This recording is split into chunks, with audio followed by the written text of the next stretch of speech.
जय श्री कृष्णा, राधे राधे। आज हम आपको सुनाएंगे माघ मास महात्म्य अध्याय 16 की कथा।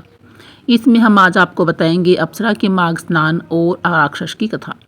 कथा शुरू करने से पहले आज हम आपको बताएंगे शिव गायत्री मंत्र या रुद्र गायत्री मंत्र। गायत्री मंत्र तो आप सभी को आता ही है, तो आज हम आपको रुद्र गायत्री मंत्र बताएंगे। यह मंत्र दीर्घायु होने के लिए जपा जाता है और या कोई बड़ा संकट आ जाए तब भी इसका जाप किया जाता है। मंत्र है ओम तत्पुरुषाय विद्महे महादेवाय धीमहि तन्नो रुद्र प्रचोदयात्। एक बार फिर सुन लीजिए, ओम तत्पुरुषाय विद्महे महादेवाय धीमहि तन्नो रुद्र प्रचोदयात्। आइए अब हम शुरू करते हैं माघ मास महात्म्य का 16वां अध्याय। इसमें हम कांचन मालिनी, अप्सरा और राक्षस की कथा के बारे में आपको बताएंगे। इससे पहले 15वें अध्याय में हमने आपको प्रयागराज में स्नान करने का महत्व बताया कि प्रयागराज में त्रिवेणी संगम में जब कोई भी स्नान करता है तो उसे उचित फल मिलता है, उत्तम फल मिलता है। वह नरक गति बिल्कुल भी नहीं प्राप्त करता, उसे स्वर्ग गति प्राप्त होती है।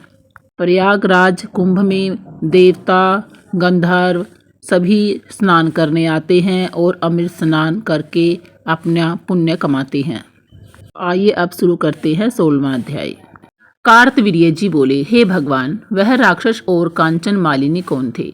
उसने अपने पुण्य किस प्रकार दिया तथा उस राक्षस की सद्गति कैसे हुई?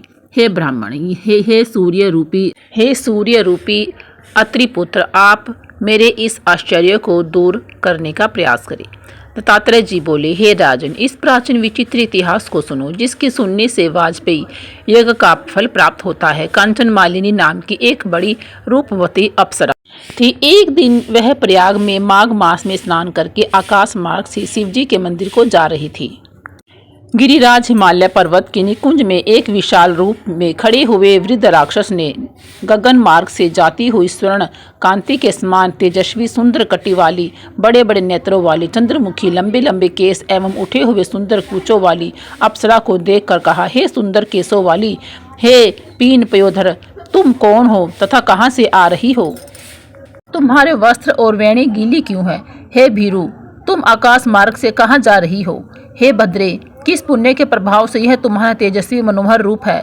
हे सुलोचने, मेरे मस्तक पर तुम्हारी इस वस्तु से गिरे हुए एक बूंद जल से मेरा क्रूर स्वभाव क्षण भर में शांत हो गया।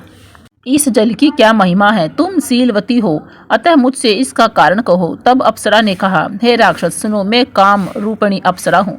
मेरा नाम कांचन मालिनी है। चाहे जैसा मैं अपना रूप बना सकती हूँ।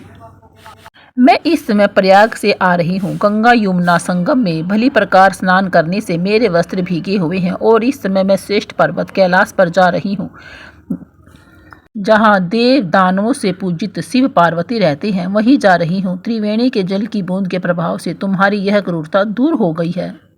जिस पुण्य के प्रभाव से मैं सुमेधा गंधर्व की सुंदर रूपवती कन्या हुई हूँ, वह सब आश्चर्य करने वाला कारण सुनो। मैं कलिंग देश के राजा की सुप्रसिद्ध वैश्य रूप लावण्य से पूर्ण थी। मैं अन्य दूसरे सभी युवतियों से उस पूर्व में शिरोमणि थी। मेरे इस रूप की संपत्ति पर सारा नगर मोहित था, जिससे मैंने अमूल्य वस्त्र, नाना प्रकार के गहने, धन और पोशाक आदि अपने रूप के कारण प्राप्त कर लिए थे।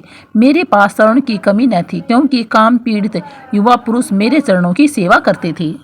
मैंने उनका सब वस्त्र हरण कर लिया था। कोई कामी जन आपस में स्पर्धा करके मृत्यु को भी प्राप्त हो गए। इस प्रकार मैंने अपनी इच्छा अनुसार खूब भोग भोगे, जिनमें मेरा सारा समय व्यतीत हो गया।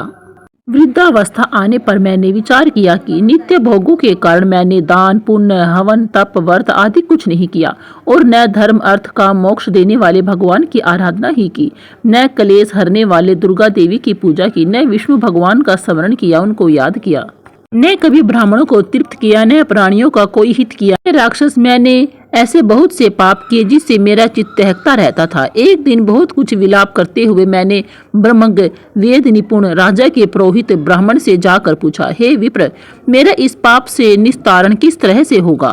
इस पाप रूपी कीचड़ में डूबी हुई मुझे दीन पापिनी को उबारिए। हे ब्राह्मण, प्रसन्न हो मुझ पर, दया का जल छिड़किए। साधु सज्जन लोग अच्छे बुरे सभी प्राणियों को सदा समान समझते हैं और उन पर दया दिखाते हैं। इस तरह से मेरे दीन वचन सुनकर और मुझ पर दया कर वह ब्राह्मण प्रेम पूर्वक संपूर्ण धर्मों से पूर्ण वचन बोला। हे सुमुखी, मैं तेरी सब निषिद्ध आचरणों को जानता हूँ। अब तू मेरी बात मानकर शीघ्र ही प्रजापति के अक्षेत्र प्रयाग को जा। वहाँ पर जाकर प्रयाग स्नान करने से तेरे सब पाप नष्ट हो जाएंगे।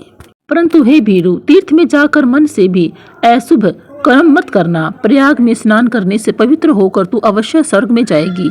हे भामिनी, तीर्थ स्थान को छोड़कर अन्य स्थान में किए हुए जितने पाप हैं वे उसी वक्त प्रयागराज में नष्ट हो जाते हैं। हे भीरू सुनो, पूर्व समय में गौतम मुनि की स्त्री को देखकर इंद्र काम के वशीभूत हुआ और अपने रूप को छुपाते हुए गुप्त रूप से उसके साथ भोग किया। इस पाप के फल से तथा वहां जाने से इंद्र का शरीर अत्यंत लज्जापूर्ण और कुरूप हो गया। उसके पति के साप से इंद्र के शरीर में सहस्त्र भगचीन हो गई। तब निंदनीय कर्म से मुंह नीचा करके देवराज इंद्र मेरु पर्वत के शिखर पर 100 योजन लंबे स्वच्छ जल से भरे हुए सरोवर पर जाकर स्वर्ण कमल की कलिका में घुस गई और उसमें बैठकर अपने को तथा कामदेव को धिक्कारने लगी। ऐसे जघन्य पाप से निर्मित होकर सब मनुष्य नरक में जाते हैं। आयु, कीर्ति, धर्म, यश और धैर्य को सदैव नष्ट करने वाली दुराचारी कामदेव को धिक्कार है, जो मनुष्य के धर्म का नाश करता है। यह घोर विपत्तियों का स्थान स्वरूप है, जो देह में स्थित होकर धर्म भ्रष्ट करने वाला ऐसा दुष्ट शत्रु दमन करने योग्य है। यह असंतुष्ट रहने वाला तथा सदैव अकल्याण करने वाला है। जिस समय कमल में बैठे हुए इंद्र इस प्रकार कह रहे थे, हे भीरू, उस समय इंद्र के बिना देवलोक शोभा नहीं दे रहा था। तब सब देवता, गंधर्व, किन्नर, लोकपाल इंद्राणी को साथ ले जाकर बृहस्पति जी से पूछने लगे, हे भगवान, हम नहीं जानते कि इंद्र कहाँ गई, उनको कहाँ देखे। जैसे श्रेष्ठ पुत्र के बिना लक्ष्मी आदि से संपन्न कुल शोभा नहीं देता, वैसे ही इंद्र के बिना देवगण सहित देवलोक शोभा नहीं देता है। ऐसा उपाय सोचिए जिससे स्वामी सहित सर्वलोक सुशोभित होकर सनात हो जावे। इसमें देरी नहीं करनी चाहिए। देवताओं के ऐसे वचन सुनकर बृहस्पति जी बोले, इंद्र अपने किए हुए अपराध से लज्जा से लज्जित होकर वह जहाँ छिपा हुआ है वह मैं जानता हूँ। इंद्र ने जो बिना विचारे काम किया है उसका फल भोग रहा है। जो नीति को छोड़ देता है उन लोगों को भयंकर फल भोगना ही पड़ता है। अरे, राज्य के मद से उन्मत्त हो उसने कर्तव्य तथा अकर्तव्य का कुछ भी विचार नहीं किया। देववश नष्ट बुद्धि होकर लोग मूर्खता के काम करते हैं, जिनके अपराध से इस लोक तथा परलोक इन दोनों के पुण्य नष्ट हो जाते हैं। इस प्रकार कहकर बृहस्पति जी सब देवताओं को साथ लेकर उस स्थान की ओर चले जहाँ विस्तृत सरोवर में स्वर्ण युक्त कमलों में इंद्र छुप कर बैठे हुए थे। उन्हें देखकर सब देवगण स्तुति करने लगे, जिससे ज्ञान उत्पन्न होने पर वह बाहर आई। बृहस्पति जी के समझाने पर जब इंद्र कमल कलियों से बाहर निकले तो उस समय उनका मुख मलिन एवं रूप कुरूप था। उनकी आंखें लज्जा से बंद थी। इंद्र ने बृहस्पति जी के चरण पकड़ कर कहा, हे बृहस्पति जी, आप मेरी रक्षा कर इस पाप से उद्धार होने का मुझे उपाय कहिए। इंद्र के वचन सुनकर विप्रवर बृहस्पति जी ने कहा, प्रयाग में स्नान करते ही तुम पाप से छूट जाओगे। हे इंद्र, चलो, तुमको साथ लेकर हम सभी लोग भी वहां चलते हैं। तब पुरोहित को साथ लेकर इंद्र वहां गए और प्रयाग तीर्थ में गंगा यमुना के संगम में स्नान करके शीघ्र ही पापों से छूट गई। तब बृहस्पति जी ने प्रसन्न होकर उनको वर देकर कहा, हे इंद्र, हमारे प्रसाद से तुम शीघ्र ही पापों से मुक्त हो जाओगे और अब तुम्हारे शरीर में ये 1000 योनियों के चिन्ह 1000 नेत्र हो जाएंगे। अब तो इंद्र बृहस्पति जी के आशीर्वाद से हजारों नेत्रों में से सुशोभित हुए, जैसे मानसरोवर कमलों से शोभामान होता है। तत्पश्चात सब देवताओं और ऋषियों ने इंद्र की पूजा की तथा गंधर्वों से स्तुति किए जाने पर इंद्र अपनी अमरावती नगरी को गए। इस तरह के स्नान करने से इंद्र निष्पाप हो गए। अतः हे कल्याणी, तुम भी देवताओं से सेवित प्रयागराज को जाओ। वहां पर जाने से शीघ्र ही तुम्हारे पाप नष्ट होंगे तथा सर्व की प्राप्ति होगी। हे राक्षस, जब इतिहास सहित राजगुरु के मुख से ऐसे सुमंगल वचनों को सुना तब मैंने सुभ्रम में पड़ी हुई राजा के पुरोहित ब्राह्मण के चरणों में प्रणाम किया। फिर पश्चात बंधु बांधुओं, दास दासी, घर धन आदि सब को छोड़कर विश्व के विष के समान जानकर शरीर को क्षण भर में नष्ट होने वाला समझकर ले घर से निकल पड़ी और नरक के दारुण भय की चिंता के कारण मैंने माघ महीने में गंगा यमुना के संगम प्रयाग में जाकर स्नान किया।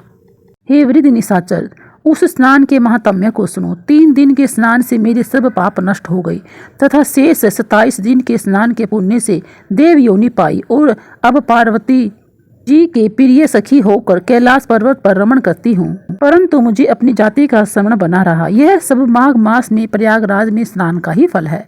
इस प्रकार 16वां अध्याय महात्म्य समाप्त होता है। बोलिए जय श्री कृष्णा, राधे राधे। आपको यह अध्याय कैसा लगा हमें कमेंट बॉक्स में जरूर बताएं। अच्छा लगा हो तो लाइक करें, शेयर करें, सब्सक्राइब जरूर करें।